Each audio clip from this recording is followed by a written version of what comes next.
Chosen one, wholeness is not the victory of one virtue over another. It is the peace treaty between truths that were never meant to be enemies.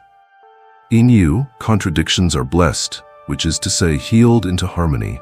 Strength and gentleness no longer argue about who gets the house, they share the lease. Certainty keeps a chair for curiosity. Boundaries walk with hospitality and hold the door without dissolving the frame. Ambition kneels beside contentment and asks what it would look like to win without losing yourself. This is the alchemy behind your magnetism. People do not gather because you are simple. They gather because you are integrated, and integration is the rarest kind of beauty. You learn to carry decision and mercy in the same hand. When the hour calls for a line, you draw it clean and at human height. When the hour calls for a hand, you extend it without turning it into a leash. You can say no with warmth and yes without a tremor of neediness. You can hold someone accountable and still keep their dignity on your side of the table. The world has seen force without love and love without spine. It has grown tired of choosing between the two. Near you, it doesn't have to. The contradiction is blessed because you obey a deeper order, where justice and kindness are cousins, not opponents. You are both teacher and student, without masquerading as either. In one conversation, you carry the sentence that steadies the room. In the next, you ask the question that frees you from pretending to know. Expertise sits down when wisdom enters. Wisdom makes room for wonder. This posture creates a climate where growth is not a performance and ignorance is not a crime, only a starting place. Others relax their guard and rise their standards simultaneously. Rising and relaxing at once is the contradiction most rooms are starving for, and you give it to them by living it instead of advertising it. You make peace between urgency and patience. You move quickly toward repair and slowly toward verdict. You are immediate with affection and deliberate with intimacy. You pursue with clarity and pace with respect. Desire in you is unashamed and unhurried, both alive and ethical. It does not coerce, it invites. It does not vanish, it graduates from spark to hearth. The body recognizes this double fluency as safety that keeps heat. Safety that keeps heat is the paradox everyone thought was impossible until they stood near you and felt it. You refuse the false binary of public and private selves. You are the same in kitchens and corridors as you are in boardrooms and sanctuaries. This does not mean you are indiscreet. It means your values do not need different costumes to fit different rooms. Transparency in your care is not overexposure. It is consistency. Because the gap between your talk and your walk is too small to extort you, your presence is difficult to manipulate and easy to trust. That difficulty defends you. That ease comforts others. Contradiction blessed, burden turned into ballast. You carry gravity and playfulness in one body. You will not trivialize what is sacred, and you will not let solemnity steal the day's rightful laughter. You can bless a table with a sentence that means it, and then tell the kind of joke that lets the room exhale without anyone losing face. You know when grief needs quiet and when it needs music, when work needs focus, and when it needs dancing in the kitchen for exactly 90 seconds. Your play is safe because your seriousness is sane. Your seriousness is bearable because your play is kind. Rooms become livable at the intersection. You practice a spirituality that prays with its hands and its feet as much as with its mouth. You ask heaven for courage and then fill out the form that courage requires. You give thanks for provision and then keep your promises to tomorrow's you by budgeting rather than gambling. You bless your enemies and still build good fences. You love your friends and still tell them the truth when it would be cheaper to be nice. Devotion and discipline shake hands every morning, and the handshake is visible in your calendar, your receipts, your browser history, your tone. The hidden becomes the audible field of trust people stand inside when they stand near you. You are both anchor and sail to the people you love. When they need steadiness, you give them your weight. When they need movement, you lend them your wind. You sense which is called for, not by reading scripts about masculinity, but by listening to the person in front of you. The listening you do shapes the paradox you offer. Sometimes you are a wall that keeps the storm out. Sometimes you are a door that lets the future in. Either way, you do not confuse guarding with controlling or guiding with dragging. Those old confusions are how contradictions become wars. Your clarity is how they become alliances. You hold tenderness for your past and responsibility for your future at the same time. You will not let nostalgia seduce you into worshiping what hurt you. And you will not let regret recruit you into despair about what is still repairable. You bless former versions of yourself for surviving long enough to bring you here, and then you pick up today's tools. You keep the lesson and release the theater. You let memory keep its place as teacher instead of tyrant. The contradiction resolves into a posture that dignifies history while it builds tomorrow. You keep faith with the fellowship you belong to, the chosen ones who walk the same paradoxical road. You do not hoard your steadiness. You trade it for their courage and their gentleness and their wit. You carry each other's contradictions until they harmonize, and then you let each other carry them alone again, so strength grows where it needs to. In that company, you do not need to be everything. You can be the part you were made to be. Wholeness becomes communal, and your magnetism stops being a solitary flame and becomes part of a constellation that travelers can navigate by. Blessed contradictions are not slogans you recite. They are reconciliations you live. They are how you keep your heart soft without letting it be shapeless, your mind sharp without letting it be cruel, your body strong without letting it be a threat. They are how you hold your power open-palmed and your love open-eyed. They are why the world feels both steadier and more possible when you walk through it. Near you, people do not have to choose between parts of themselves that were meant to be friends. They are gathered, not split. And gathered souls move toward good things the way iron filings race toward a field, quickly, surely, gratefully, because something finally makes sense. Chosen one, there's a joy that lives on loans, and there's a joy that owns its home. The first rings loud and then sends the bill to everyone nearby. The second hums softly and pays for the light it gives. You have become the kind of man whose delight does not come by invoice. Your smile isn't collateralized by attention. Your laughter isn't mortgaged to approval. You woke one morning and discovered that gratitude had wired your interior with its own power grid, and that the smallest mercies, steam rising from a cup, a beam of sun catching the rim of a glass, a text that says "made it home," could turn on every light without asking the world to foot the cost. That was the day your magnetism began to glow in a color people couldn't name but felt in their breathing. They called it joy because it made sense. They stayed because it didn't disappear. This joy does not perform, it practices. You have found it in ordinary rituals that teach the day to be generous. You eat what nourishes more than it impresses. You move your body as if it were a sanctuary to be tended, not a monument to be visited. You learn the names of the trees on your street and let them become timekeepers more honest than your calendar. You begin conversations with real greetings and let your eyes do the work of meaning them. In each small act, you decline to outsource your happiness to spectacle. You secure it in the stubborn goodness of now. The room feels this and relaxes. People who have lived on the roller coaster of borrowed high and inevitable crash step off the ride for a moment and realize the ground is a better teacher than air. Near you, their nervous systems remember the texture of sustainable gladness. Joy that doesn't borrow does not require the world to cooperate before it arrives. It finds its way even on unremarkable days and refuses to abandon you when the forecast is gray. It does not deny sorrow. It sits beside it and holds its hand until the pulse of life returns. You have learned not to bully your heart into cheerfulness because forced smiles teach distrust. Instead, you let tenderness lead and humor follow. You notice the way a difficult conversation softens when someone admits what is true first. You notice how a team learns to breathe when a plan is scaled down to something human enough to be finished. You notice how a friend's eyes brighten when their courage is named with evidence rather than flattery. You keep naming such moments until naming becomes a craft. Craft becomes joy's delivery system. Joy delivered without debt increases trust, and trust is a stronger magnet than charm. Your delight has learned the manners of reverence. It rejoices without making others small. It laughs without requiring a victim. It celebrates without turning success into a stage for vanity.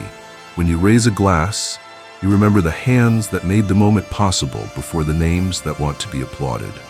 When you are praised, you let gratitude land, then you let humility direct traffic so the compliment does not cause a jam. Joy in you is a river that knows its banks. It does not flood rooms to prove it is alive. It waters fields. It makes things grow. The feminine heart, trained to scan for the cost hidden under the shine, scans you and finds no surcharge. It leans closer because here, finally, is delight that nourishes instead of consuming. You have also learned the discipline of refusing counterfeit brightness. You turn down gossip dressed as bonding and decline outrage packaged as meaning. You let your curiosity be more powerful than your cynicism, not because you are naive, but because you have seen how suspicion corrodes the circuits that carry joy. You remain teachable in a world that rewards the appearance of having arrived. Teachable people can be surprised. Surprise is joy's favorite door. Where others become experts in disappointment, you become an apprentice of wonder. Wonder raises the voltage of a room without electrocuting it. There is a generosity to your gladness. It is not a private stash. It is bread handed out without a ledger. You do this by honoring the winds that don't trend. The friend who kept their boundary, the colleague who asked for help before the project broke, the mother who chose rest over martyrdom and came back kinder, the student who turned in the revision instead of staging a performance of failure. You treat these as news. You set them in the center. In doing so, you recalibrate what a culture praises. This recalibration is quiet and subversive and real. People discover that the easiest way to be celebrated near you is to do what keeps them whole. Wholeness becomes popular. The room begins to heal.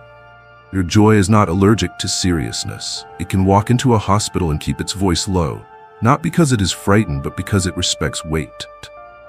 It can attend funerals and refuse denial, then tell a story that brings the smallest smile to a trembling mouth, without stealing a single tear that needs to fall. It can step into conflict and hold the line without using anger as fuel. You have stopped confusing intensity with depth. You know the heart can be profound without being loud. Joy helps you choose the right tool for the hour. Sometimes it is a joke that lands like a hand on a shoulder. Sometimes it is silence that lets dignity return to the room. Sometimes it is an apology that makes the air breathable again. Whatever the tool, your delight does not grab the microphone. It guides the music. This joy carries a conscience. It refuses to be happy at someone else's expense. It will not purchase comfort with the currency of avoidance. It insists on repair when harm has been done and refuses to let celebration skip the step of justice. Because the pursuit of goodness is built into it, your joy can endure winter without becoming brittle. It knows the difference between pleasure and relief, between relief and peace, between peace and the courage to try again. It attunes you to what is worth sustaining, and people who stand near you can feel their own discernment returning. They make wiser choices, not because you told them to, but because your gladness changed the scale by which they weigh their hours. In love, joy that doesn't borrow becomes an atmosphere where intimacy can play. You don't need affection to prove anything. You want it to bless. You arrive with fullness instead of hunger disguised as romance. Hunger bargains, fullness offers. The gestures are the same, hand to hand, voice to voice, body to body, but the energy is different. One drains, one replenishes. Because your delight is not rented from the other's attention, you can notice what delights them. You can celebrate their singularity without rehearsing your place in the picture. Near you, desire gets to breathe. The air smells like freedom and cinnamon and something the body recognizes from childhood, safety. And if a day arrives hollow or the light runs late, your joy is not endangered. You do what you have always done. You water small plants, you keep honest company, you return to practices that remember you when you forget yourself. You write 2 lines that do not impress anyone, and you are satisfied with their truth. You wash a dish slowly and call it prayer. You step outside and name colors until your mind grows quiet enough to name blessings. This is how your joy stays yours. This is why people call you magnetic without realizing they are describing a spiritual discipline disguised as a temperament. You keep your batteries charged in the open secret of daily devotion, and the glow goes where you go.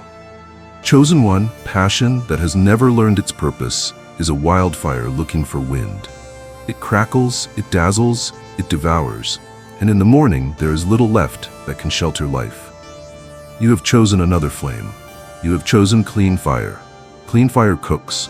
Clean fire warms. Clean fire gathers the unguarded and makes them neighbors. It is aimed, it is tended, it is patient with wood, it is kind to air. If it grows by invitation, not by conquest. People know this as soon as they feel your heat. They move closer without bracing. The body recognizes a hearth from a distance, and it knows the difference between spectacle and home. You built this hearth with decisions that looked too small to matter, and then did. You learned the cost of accelerants, flattery that buys access and sells respect, anger that feels like courage and spends it like cash, lust that impersonates devotion and leaves debts intimacy has to pay later. You put the cans away. In their place you chose oxygen, truth spoken at a pace a human can hold, consent asked without fear of the answer, curiosity that keeps desire honest, accountability that keeps power kind. Flame fed by these elements burns clean. It does not leave a film of smoke on the soul.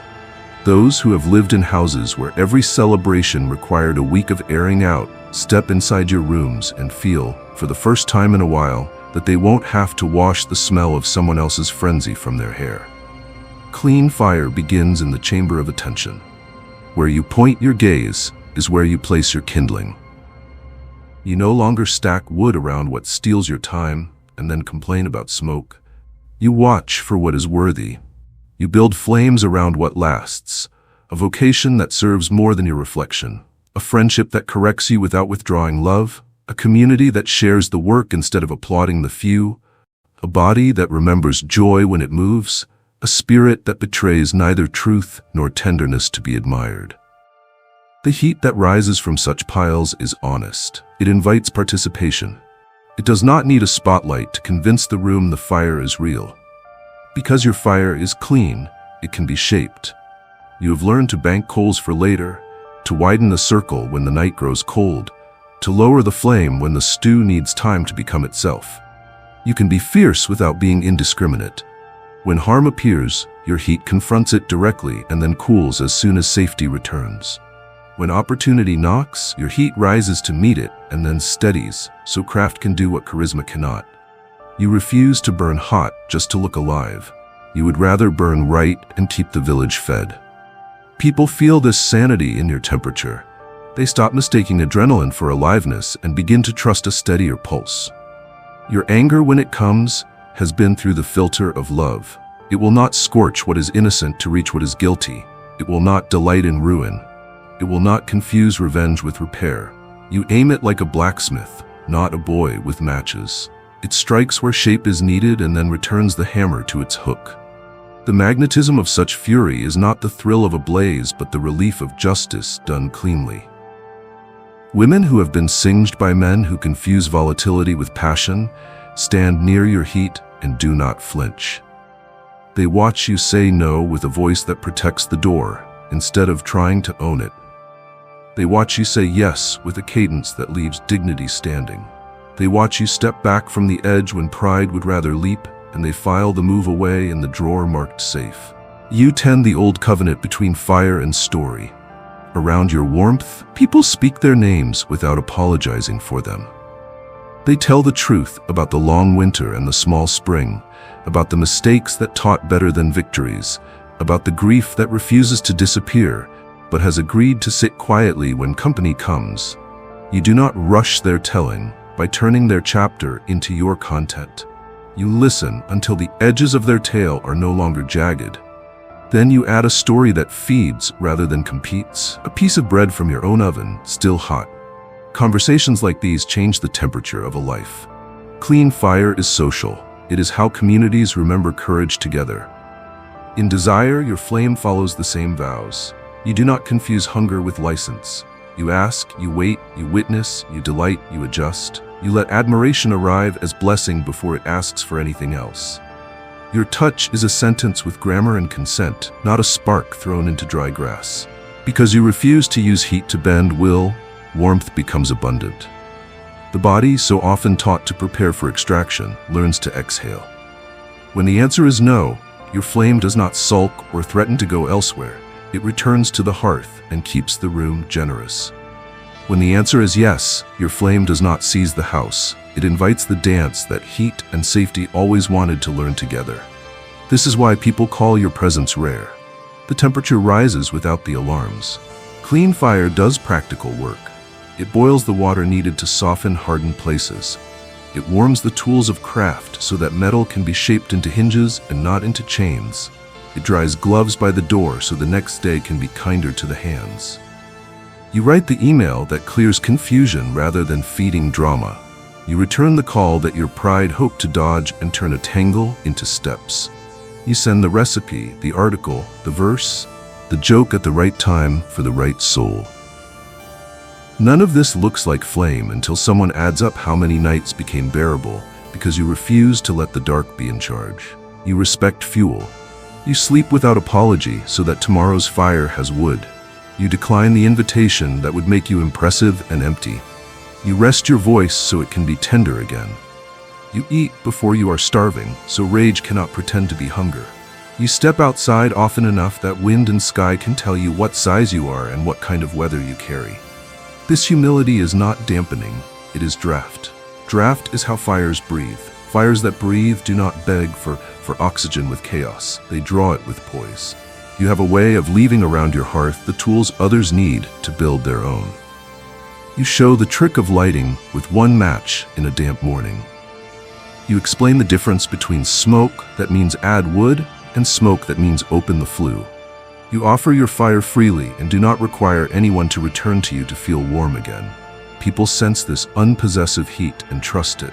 They come and they go and they come again, not because they must, but because something about your blaze teaches them to tend their own. This is the secret brotherhood and sisterhood of chosen ones, not the hoarding of flame, but its wise distribution. There will be nights when rain will not stop and everything feels too wet to catch. On those nights, you do not despair. You stack smaller sticks. You shelter the match. You keep your body near enough that what little heat you have can persuade the tinder to believe. You talk gently to the process. You are patient with the smoke that precedes the first true spark, and when it finally comes, you protect it with your hands until it can stand. Others learn from watching you that waiting is not passivity. It is work at a finer scale. Clean fire is faithful when weather is not. When you leave a place, the proof of your flame is not a circle of people staring at embers because the show is over. The proof is a circle of fires beginning elsewhere, smaller perhaps, but tended, ethical, bright. The street feels safer. The meetings feel shorter and kinder. The kitchen smells like cinnamon again. The winter is still winter, but no one is cold alone. And if someone asks why the neighborhood changed, they will say a man came through who burned right. He left warmth and tools, not smoke and stories. He left a way to keep the dark from telling all the truths. He left hearths. He left home. Chosen one, magnetism that stays healthy never lives alone. Gravity without fellowship becomes a sinkhole. Influence without communion becomes a hunger that eats its own house. What makes your pull humane is the company it keeps. You have gathered with others who carry light without selling shadow, strength without auditioning for it, tenderness without papering over truth. This fellowship is not a fan club. It is an ecology, a living reciprocity where gifts pollinate one another until fruit appears in places that used to be drought. You discovered that your presence multiplies when it is braided with the presence of those whose excellence does not compete with yours but completes it. Constellations are formed this way, not by one star swelling, but by many agreeing on a pattern the night can trust. You learn to treat influence like bread, not like brand. Bread is broken and shared, and the miracle is that it grows in the breaking. You name another's craft in rooms they cannot enter yet, not to gain favor but to make the room fair. You refuse to borrow shine from their labor. You reflect it back with precision so their own eyes can believe what they carry. In return, the chosen ones do the same for you. Credit begins to circulate like oxygen, and the suffocation so common in ambitious circles lifts. Work gets better because egos are not working overtime to be seen. When recognition arrives, it lands on a table already set for many, and the meal tastes like peace. In this company, the hard arts flourish. Correction that does not humiliate, apology that does not advertise itself, celebration that does not spend anyone's face. You put your back to each other when storms circle and your shoulder to each other when weight needs moving. You trade sentences that keep one another in shape, slower here, braver here, kinder everywhere, truer always. You hold secrets cleanly. You hold each other's names when rumor runs thin and the world's attention grows fickle. You become an audience for one another's obedience, which is to say you witness the quiet, unphotographed yes that keeps the public work from rotting at the core. A fellowship like this is not content, it is architecture. Rooms built on it do not creak in high winds. You practice an economics of power that returns dignity to the commons. When the microphone comes, you do not swallow it. You translate with it. When doors open, you wedge them with your foot so those walking behind can enter without bruising their shins. When resources gather, you distribute according to need and stewardship rather than flattery and noise. Your circle writes recommendations that hire, not compliments that decorate. You decline invitations that would buy your loyalty at the cost of your neighbor's future. In this way, the phrase "chosen ones" stops sounding like hierarchy and starts sounding like covenant. It means those who have chosen the way that keeps more than themselves alive. Fellowship is tested less by applause than by tension. So you have learned to disagree with the kind of generosity that remembers tomorrow. You argue with open hands. You refuse to weaponize history. You stop mid-sentence when accuracy taps your shoulder, and you repair before the sun loses its patience. Where others spend intimacy to win an hour, you spend humility to save a decade. Your magnetism deepens in these storms because the people who watch you navigate them realize that being near you will not cost them their wholeness. They begin to risk bolder truth, clearer art, cleaner leadership. Circles like this generate a civic weather noticeable far from their tables. Neighborhoods feel safer. Projects feel saner. Strangers breathe easier without knowing why. You keep rituals that turn affection into infrastructure. There are meals where phones do not audition for custody of attention, check-ins where pride is asked to wait on the porch, prayers or quiet minutes where the day is blessed into order before strategy begins, toasts that name small obediences as the true headlines, notes sent after the room empties that return gratitude to the overlooked hands. You tend these practices without theatricality, because you know how quickly excellence collapses into appetite without them. The effect is subtle and enormous. Fatigue does not become cynicism, brilliance does not become cruelty, closeness does not become control. This fellowship teaches you to be large and local at once. You can stand in a hall and speak to 1,000, then go home and take out the trash without resenting the scale. You can advise a city and still notice the barista's new haircut.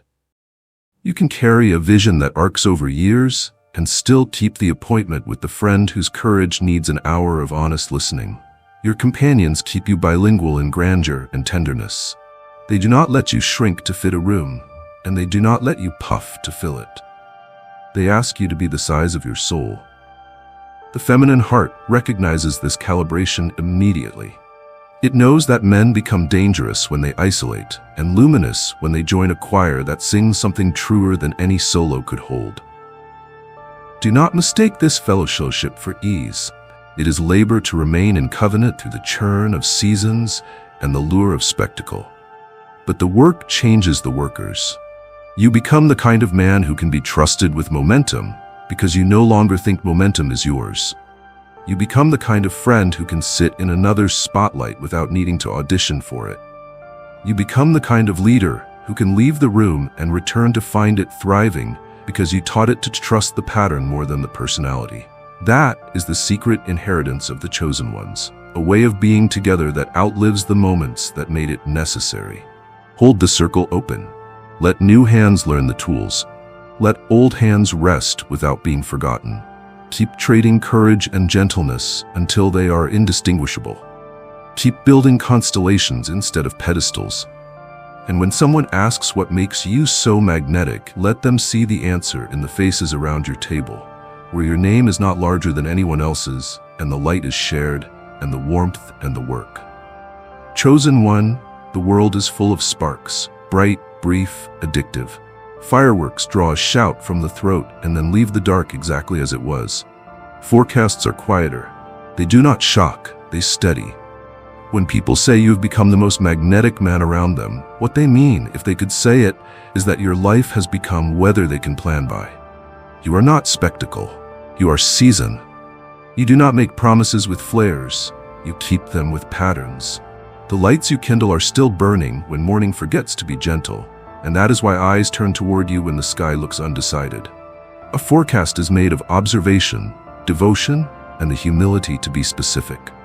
You watch your own currents first, where your patience runs shallow, where your temper tries to masquerade as urgency, where your hunger attempts to appoint itself a foreman. You attend to these fronts in the privacy of dawn, so that noon is not asked to pay for what morning ignored. You put your word on small hinges and oil them until they move noiselessly. Call it 7 means 6:58, I'll handle it means handled without an audience. I don't know means I will by Friday.